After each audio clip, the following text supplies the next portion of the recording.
Hello everyone, welcome back to my channel Riddhi official zone. दोस्तों, आज आपकी क्लास में पेडागोजी ऑफ इंग्लिश आप लोग बीएड वाले स्टूडेंट्स के लिए, जो कि आप लोग के मोस्ट इम्पॉर्टेंट आप लोग का सब्जेक्ट बोल सकते हैं, जो उन बच्चों ने पेडागोजी ऑफ इंग्लिश लिया है। तो मैं आपको बता देती हूँ, आपकी जो क्लासेस स्टार्ट हुई है फर्स्ट, ये इनमें आपको सिर्फ इतने ही टॉपिक तैयार करने होंगे। इससे ज़्यादा आप लोगों को पढ़ने की ज़रूरत नहीं पड़ेगी, इतना मैं आपको श्योरिटी दे रही हूँ। तो आप लोगों के सिर्फ मोस्ट इंपॉर्टेंट टॉपिक ही कवर कराए जाएंगे, जो आपके ना ही सिर्फ लॉन्ग में बल्कि शॉर्ट और वेरी शॉर्ट में भी काफ़ी हद तक बेनिफिशियल होगा। तो आपकी डेली क्लास रात के 9 बजे होगी। तो आप लोग ज़रूर चैनल को सब्सक्राइब करिएगा, जिससे कि जो भी नेक्स्ट वीडियो अपलोड होगी बीएड फर्स्ट ईयर की, तो उसके लिए आप लोगों तक नोटिफिकेशन पहुंच जाए। बाकी टेलीग्राम पे आपको पीडीएफ मिल जाएगी, लिंक डिस्क्रिप्शन बॉक्स में। आप लोग मुझे इंस्टा पे भी ज्वाइन कर सकते हैं। तो चलिए, ज़्यादा समय नहीं लेंगे और वीडियो को स्टार्ट करेंगे।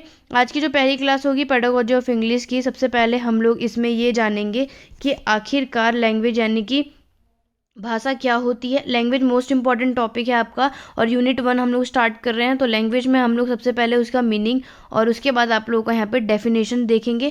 और नेक्स्ट जो हम लोग देखेंगे वो आपका आएगा उसके करेक्टरिस्टिक सोर्सेज। नेक्स्ट वो आपको मैं बता दूंगी। तो चलिए, वीडियो को ज़्यादा लंबा नहीं करेंगे, वीडियो को स्टार्ट कर देते हैं। तो सबसे पहले हम लोग जानेंगे कि आखिरकार लैंग्वेज क्या होती है। तो यहाँ पे आप लोग देख सकते हैं, The word language has been derived from the Latin word lingua which meaning tongue। यानी कि आपका जो लैंग्वेज वर्ड है वो एक लैटिन वर्ड से आया है लिंगवा, जिसका मतलब यहाँ पे आपको बताया गया है टंग। नेक्स्ट मैं आपको बताती हूँ इसकी डेफिनेशन, यानी कि जो आपको एग्जाम में लिखनी है। शॉर्ट, वेरी शॉर्ट, लॉन्ग, सब में काफ़ी हद तक बेनिफिशियल होगा। और डेफिनेशन में आप लोग को यहाँ पे बोला है, language is a system of word और sign that people use to express thoughts and feeling to each other. जैसे कि आप लोगों को पता है दोस्तों, जो होती है वो हमारे शब्द या फिर हमारे किसी भी संकेत का एक सिस्टम माना जाता है, जिसका उपयोग लोग क्या करते हैं, एक दूसरे को प्रति अपने विचार को, अपने भावनाओं को व्यक्त करने के लिए, यानी कि अपनी थॉट्स को, अपने फीलिंग को व्यक्त करने के लिए यूज़ करते हैं। किसका? लैंग्वेज का। सेकंड है, language are a mean of communicating thought. जैसे कि आप लोगों को पता है कि भाषा हमारा एक ऐसा साधन भी होता है जिसके द्वारा मनुष्य बोलकर, सुनकर, लिखकर या फिर पढ़कर अपने मन के जितने भी थॉट्स होते हैं या अपने विचार होते हैं, उसका क्या करते हैं, आदान प्रदान करते हैं। तो वो हमारा लैंग्वेज कहलाता है। आगे देख लेते हैं। ये आप लोग को डेफिनेशन आप लोग 2 लिख सकते हैं एग्जाम में। नेक्स्ट आता है आप लोग का characteristics of language, principle of language, linguistic principle. यानी आपके एग्जाम में अगर इन तीनों में से कोई भी टॉपिक आप लोगों से पूछा जाएगा, तो मेक श्योर दोस्तों आप लोग इन सब का आंसर वही लिखेंगे जो आपको आज वीडियो में होगा। यानी आप लोग एक साथ सारे टॉपिक कर लेंगे, आपको कंफ्यूजन नहीं होगी कि आखिरकार करेक्टरिस्टिक्स आ गया तो क्या पॉइंट लिखना है, प्रिंसिपल आ गया तो क्या लिखना है। तो ये जो आज मैं टॉपिक करा रही हूँ, ये लॉन्ग क्वेश्चन में आने वाले आप लोगों के मोस्ट इंपॉर्टेंट टॉपिक है। तो इसलिए मैं आपको बता देती हूँ कि लॉन्ग क्वेश्चन में कम से कम आप लोगों के 5 से 6 पेज तो भरने ही होते हैं। तो इसके लिए आप लोगों को जो भी आपको करेक्टरिस्टिक्स या फिर फंक्शन पूछे जाते हैं, इन तीनों के अलावा आपका नेक्स्ट आएगा, तो भी आप लोग को जो ये चीज़ें बताई जाएंगी, इसमें आपको क्या करना है, इसका सबका सब यहाँ पे यानी नेचर, ये 4 चीज़ें अगर आएंगी आपके एग्जाम में, तो इनका आप लोग सेम आंसर लिखेंगे जो मैं आपको यहाँ पे बताऊंगी। राइट, तो चलिए वीडियो को स्टार्ट कर देते हैं। सबसे पहले मैं आपको बताती हूँ करेक्टरिस्टिक्स ऑफ लैंग्वेज। सबसे अच्छा तो यही दिखता है। आप लोगों को नाम मैंने बता दिया कि आप लोगों को किस नाम से आएगा, तो आप लोगों को सबका सेम आंसर लिखना है। तो करेक्टरिस्टिक्स ऑफ लैंग्वेज में फर्स्ट आता है आपका, लैंग्वेज इज लर्नड। राइट, और सेकंड आप लोगों को यहाँ पे आता है, language is a system of symbol. Third one is language is creative and unique. Fourth है, language is a mean of communication. Fifth आपका आएगा, लैंग्वेज आइडेंटिटीज कल्चर। और नेक्स्ट आता है आपका, लैंग्वेज इज आर्बिट्री और language is unique. Language is vocal और language is made of habit. और 10th है आपका, language is a skill subject. तो ये आपके 10 यहाँ पर मैंने आप लोगों को शो कर रखे हैं, जो कि आप लोग के एग्जाम में है कि लैंग्वेज आखिरकार आपके करेक्टरिस्टिक्स में आपको क्या लिखना है। तो यही आपके पॉइंट आपको इसी तरीके से करेक्टरिस्टिक्स आपको चाहे आप लोग टेबल में शो कर दीजिएगा। तो इस तरीके से सबसे पहले आप एक पेज आपका ये भी भर जाएगा, उसके बाद चलिए अब हम इसको समझ लेते हैं कि किस तरीके से आप लोगों को इसको एक्सप्लेन करना है और किस तरीके से आपको वहाँ पे बताना है कि हाँ आखिरकार कुछ पॉइंट आप लोग एक्सप्लेन कर दीजिएगा। लॉन्ग क्वेश्चन में ज़रूरी नहीं है कि आप लोग सारे 10 के 10 पॉइंट एक्सप्लेन करेंगे। तो सबसे पहले आपको जैसे लैंग्वेज इज़ लर्नड है, तो दोस्तों जैसे आपको पता है कि सीखने की प्रक्रिया हम लोग जो भी सीखते हैं यानी कि भाषा जो हम लोग सीखते हैं वो हमारी या तो प्राकृतिक होती है स्ट्रक्चर, यानी कि या तो नेचर से हम लोग सीख के कुछ चीज़ें पहले से पता होती हैं, या तो हम स्ट्रक्चर कराई जाती हैं। जैसे बच्चे को है कुछ चीज़ें याद कराई जाती हैं कि इस तरीके से आपको लिखना है, इस तरीके से खाना है। तो लैंग्वेज यानी कि जो भाषा होती है वो एक तरीके से आपकी यहाँ पर होती है सीखने की प्रक्रिया होती है। Language is a system of symbol. अब यहाँ पे नेक्स्ट आ जाता है कि लैंग्वेज क्या होता है, आपका सिस्टम ऑफ सिंबल होता है। इसको ब्रीफली मैं आपको बता देती हूँ कि कौन कौन से पॉइंट है। तो चलिए सबसे पहले हम लोग लैंग्वेज इज़ लर्नड मैं आपको बता देती हूँ। पहला पॉइंट आपको लिखा है कि लैंग्वेज इज़ लर्नड। जैसे मैंने आपको बताया कि जो हम लोग भाषा सीखते हैं वो आपकी एक ऑटोमेटिक प्रक्रिया नहीं होती है दोस्तों, क्योंकि it is behaviour but it is not type of behaviour like walking and crawling that comes to child in natural way. यानी जो आपको यहाँ पे भाषा बताई गई है तो ये एक तरीके का आपका वॉकिंग और क्रॉलिंग की तरह नहीं होता, जो कि एक बच्चा अगर पैदा होता है, जब हम बच्चा सीखता है कि कैसे चलना है या फिर वो कैसा क्रॉल करता है, तो ये उस तरीके की नहीं है, बल्कि उसको ये चीज़ करने में टाइम लगेगी। यानी वो उस तरीके की जो लैंग्वेज सीखता है उसमें उसको टाइम लगेगा। Language by imitation and practice. भाषा को हम लोग या तो नकल करके या तो प्रैक्टिस के द्वारा ही सीख सकते हैं। नेक्स्ट है language is not possible without effort. जैसे कि आप लोगों को पता है दोस्तों कि जो भाषा होती है वो बिना एफर्ट के पॉसिबल नहीं होती। यानी कि आप लोग भाषा को अगर सीखेंगे तो भी आपकी मातृभाषा भी होती है, तो भी उसके लिए बच्चों को काफ़ी प्रैक्टिस करनी होती है, उस चीज़ को वो सीखता है। नेक्स्ट आता है language is a system of symbol. यानी जो हमारी जितने भी अलग अलग भाषा होती हैं वो आपके एक सिंबल के प्रतीक यानी कि सिंबल के माध्यम से काम करती है, right. Each language work through symbol. जैसे मैंने आपको बताया हमारी जितनी भी भाषा होती है वो हमारे किसके सिंबल के थ्रू यहाँ पर काम करती हैं। We all know different letter and words are used in English. These different letter और words are symbol because they stand for certain meaning. यानी कि जैसे कि हम सब जानते हैं दोस्तों कि हम लोग जो इंग्लिश में अलग अलग जितने भी लेटर और वर्ड्स का उपयोग करते हैं, तो ये अलग अलग जो हमारे वर्ड होते हैं यानी कि अक्षर, ये हमारे किसके प्रतीक होते हैं, ये हमारे वर्ड के प्रतीक होते हैं। क्योंकि कुछ ऐसे शब्द होते हैं जिनका सर्टेन मीनिंग होता है, right, because they stand for certain meaning. आप कोई भी लेटर और वर्ड का यूज़ करते हैं अलग अलग, तब जाकर उसका एक मतलब निकलता है। The language will function well if it is symbol are known to both the speaker and listener. जैसे कि हाँ, इसमें मोस्ट इम्पॉर्टेंट चीज़ ये है कि अगर हम कोई भी भाषा बहुत अच्छे से काम तब कब करती है जब या तो जो दो लोग होंगे यानी कि जो बोलने वाला होता है और सुनने वाला होता है वो अच्छे से उसको जानता होगा, तभी आपकी ये लैंग्वेज काम करेगी। जैसे आप लोग को जानते हैं दोस्तों कि लैंग्वेज सिर्फ बोलने और लिखने से नहीं होती है। आप लोग अगर आपने सुना होगा, हिंदी में भी पढ़ा होगा कि संकेत यानी कि कोई एक सिंबल साइन करके भी बता सकते हैं कि अगर आपने किसी को बोला कि आपको एक गिलास पानी चाहिए, तो अगर वो सामने वाला इंसान नहीं बोल सकता, वो इशारा करके भी बोल रहा है कि नहीं, तो अगर सामने वाले ने जो आपको बोला यानी कि आप लोगों को जो रिएक्ट करके दिया नो का फिंगर्स को यहाँ पे मना करके, तो अगर आप उसका मतलब समझते होंगे तब जाकर उस लैंग्वेज का वहाँ पर मतलब होगा, तब जाके वो लैंग्वेज वहाँ पर काम करेगी, राइट। नेक्स्ट आता है लैंग्वेज आर वोकल।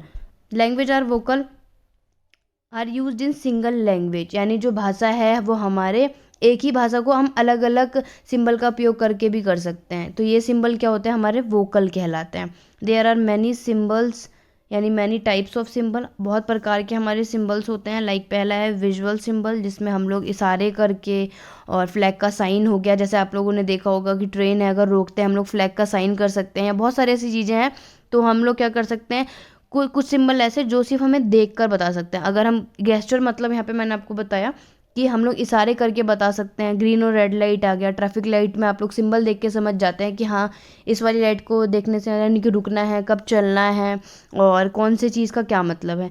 और दूसरा होता है जो सिंबल होता है वो आपका ऑडिटरी होता है, यानी कि वो सिंबल जो आप सुन के समझते हैं। जैसे beating the drum, ringing the bell etcetera. School में आप लोगों को पता है दोस्तों, जब बेल बजती थी तब जाकर आप उस सिंबल को, मतलब आप एक चीज़ को पता कर जाते थे कि हाँ आपका नेक्स्ट पीरियड है, या फिर आपका लंच रिसेस टाइम हो गया, या फिर आप लोगों की छुट्टी हो गई है। तो ये भी आप लोगों का क्या है, एक तरीके से आपका एक माध्यम है कि आप लोग कोई भी चीज़, ये क्या कोई भी, यानी कि ड्रम की आप लोग बीटिंग ड्रम, मतलब ड्रम को बजाया जा रहा है, ये ऑडिटरी सिंबल माना जाता है। यानी कि किसी भी भाषा के रूप में ऐसा नहीं होता। ये लैंग्वेज आपकी जितनी भी यहाँ पे साउंड आ रही है वो आपके वोकल अंगों के माध्यम से यहाँ पर उत्पन्न होते हैं, उसको आप लोग यहाँ पे समझते हैं। They do not form any language, तो यहाँ पे इसकी कोई भी भाषा को वो फॉर्म नहीं करता है। आई होप आपको अच्छे से ये 3 समझ में आ गया होगा। नेक्स्ट मैं आपको बताती हूँ कि लैंग्वेज जो आपकी होती है वो क्या है। यहाँ पे लैंग्वेज इज़ यूनिक, राइट। यानी जो भाषा क्या होती है वो हमारी बहुत यूनिक होती है। यूनिक कैसे है, यहाँ पे आपको लिखा है कि each language is unique because it has its own style of functioning. जैसे कि दोस्तों आप लोग बहुत अच्छे से जानते हैं कि जो हमारी भाषा होती है वो अपने आप में एक ही होती है। यानी हर भाषा अपने आप में एक होती है, चाहे वो इंग्लिश हो, चाहे हिंदी हो, चाहे संस्कृत हो, पंजाबी हो। तो जितनी भी भाषा होती है वो खुद में एक सिंगल होती है, यानी खुद में एक वो यूनिक होती है, राइट। कोई भी भाषा को जब हम लिखते हैं या फिर हम जब कोई भी भाषा को हम सीखते हैं, बोलते हैं, तो ऐसा नहीं है कि लाइक हम लोग आज अगर हम लोग पंजाबी सीख रहे हैं, राइट, तो अगर हम पंजाबी सीख रहे हैं तो घर जाकर हम लोग इंग्लिश बोलने लग जाएंगे, ऐसा तो नहीं है। तो यहाँ पर क्या होता है कि जो लैंग्वेज हम लोग सीखते हैं वो खुद में एक यूनिक होती है। नेक्स्ट है the sound, vocabulary and structure. और नॉर्मली देखें कि अगर हम लोग हिंदी सीखने गए और आप पंजाबी बोल रहे हैं, ऐसा भी नहीं हो सकता, क्योंकि भाषा खुद में एक स्टाइल होता है। सभी लैंग्वेज में खुद का एक यूनिक होता है। यहाँ पे बोला है the sound, vocabulary and structure of every language have their own specialities. यानी हर लैंग्वेज के अपने खुद के साउंड होते हैं, खुद की वोकेबलरी होती है। जैसे हम अगर नॉर्मली बोलें वोकेबलरी इन द सेंस कि अगर हम इंग्लिश में बुक, हिंदी में अगर हम इंग्लिश में बोलेंगे वोकैब करने के लिए तो हम बुक को बुक बोल देंगे, राइट, पर हिंदी में हम उसे किताब बोलते हैं।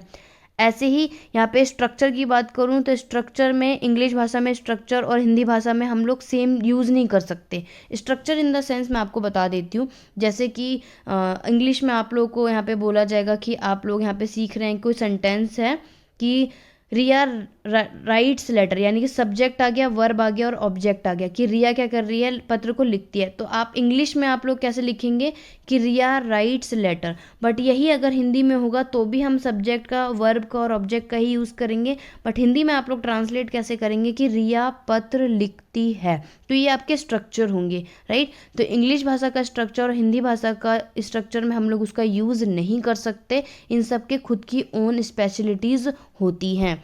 अब आ जाता है next, language is for communication. यानी कि जो हमारी भाषा है वो आपका एक संचार है, right. Language is the best mean of communication and self expression. यहाँ पे क्या बताया गया है कि जो भाषा है वो हमारे कम्युनिकेशन को, हमारे सेल्फ एक्सप्रेशन यानी कि हमारे आत्म अभिव्यक्ति का सबसे अच्छा साधन माना जाता है। Human beings express their ideas, thoughts, feeling and emotion through language. यानी जितने भी मनुष्य होते हैं वो लैंग्वेज को एक्सप्रेस किस तरीके से कर सकते हैं, अपने विचारों के द्वारा, अपने फीलिंग यानी भावनाओं के द्वारा, और अपने इमोशंस के द्वारा, अपने थॉट्स के द्वारा। तो इस सब के द्वारा वो सब क्या करते हैं, व्यक्त करते हैं। उसके बाद है in this way language is a mean to connect past, present और फ्यूचर। यानी कि इस तरीके से आप बोल सकते हैं कि लैंग्वेज जो है वो आपके अतीत में, आपके वर्तमान में और फ्यूचर में जोड़ने का एक यहाँ पर क्या माना गया है, साधन माना गया है, राइट। तो लैंग्वेज क्या होता है, आप लोगों का एक, किसी भी इंसान को कोई भी फीलिंग अपना एक्सप्रेस करनी है, कोई भी और अपने अपने विचार यहाँ पे एक्सप्रेस करने, इमोशन है, तो वो अपना लैंग्वेज का यूज़ करता है। नेक्स्ट आप लोग 6th पॉइंट ये भी लिख सकते हैं एक्सप्लेन करके कि language is a skill subject. Language is a skill subject यानी कि मोस्ट इम्पॉर्टेंट थिंग सबसे पहले हम ये जानेंगे कि हमारा ये स्किल क्या होता है, राइट। यहाँ पे स्किल वर्ड आ रहा है, सबसे पहले हमें देखेंगे कि स्किल क्या होता है। तो सबसे पहले हम ये देखते हैं कि जो स्किल है, यानी स्किल यानी कौशल, कौशल, राइट। स्किल का मतलब यहाँ पे बताया गया है कौशल। तो स्किल में क्या होता है दोस्तों, यानी कि कौशल। हम लोग स्किल को ऐसे नॉर्मली नहीं सीख सकते, बल्कि स्किल को हम लोग प्रैक्टिस करते हैं डे बाय डे और काफ़ी टाइम लगता है इसको सीखने में, राइट। उसे हम लोग क्या कहते हैं, स्किल। जैसे हमें कोई भी लैंग्वेज सीखनी हो, भाषा सीखनी होती है और उसमें स्किल है। अगर हमें कोई लैंग्वेज सीखनी है और हमें लगता है कि हम स्किल सीखते हैं, तो हम स्किल कैसे सीखेंगे, राइट। तो इस तरीके से हम कैसे सीखेंगे कि हमें इसी तरीके से सीखना चाहिए। जैसे एक स्किल को सीखने के लिए हमें बहुत सारे प्रैक्टिस करनी होगी, रिपीटेशन करना होगा, उस भाषा को बार बार बोलना होगा, सीखना होगा, तब जाके हम लोग यहाँ पे स्किल होता है। जैसे हम लोग यहाँ पे पढ़ेंगे कि learning of a language is a skill object, यानी कि जो हम भाषा को सीखते हैं वो हमारा क्या होता है, लर्निंग ऑफ लैंग्वेज, भाषा को जो हम सीखते हैं वो हमारा एक स्किल सब्जेक्ट माना जाता है। It is skill like swimming and cycling. We cannot learn swimming or cycling just by studying rule. We can learn it by practice. यहाँ पे क्या बोला है कि एक वो तरीके की स्किल है जैसे कि आपकी स्विमिंग और साइकिलिंग बता दी गई। स्विमिंग और साइकिलिंग अगर आप लोगों को सीखने, इसका मतलब ये नहीं है कि आपने, जैसे आप लोगों का स्टडी रूल बता दिया गया, कोई पढ़ाई का सिस्टम बता दिया गया कि हाँ इस तरीके से स्विमिंग करनी है और आप लोगों ने स्विमिंग सीख ली या फिर साइकिलिंग को फटाफट सीख लिया। दोस्तों ऐसा नहीं होता है। स्किल में क्या होता है कि हमें उसको सीखने के लिए काफ़ी हद तक प्रैक्टिस करनी होती है। स्विमिंग और साइकिलिंग हो गई या फिर कोई भी ऐसे अदर चीज़ हो गई जो हमारे स्किल में आती है, तो उसके लिए हमें सबसे ज़्यादा क्या होता है, प्रैक्टिस की बहुत ज़्यादा ज़रूरत यहाँ पर होती है, राइट। तो पूरी तरह आप लोग क्या बोल सकते हैं कि प्रैक्टिस आपके जैसे 4 तरीके का आपको मैंने बताया, लिसनिंग हो गया, स्पीकिंग हो गया, रीडिंग हो गया, राइटिंग हो गया।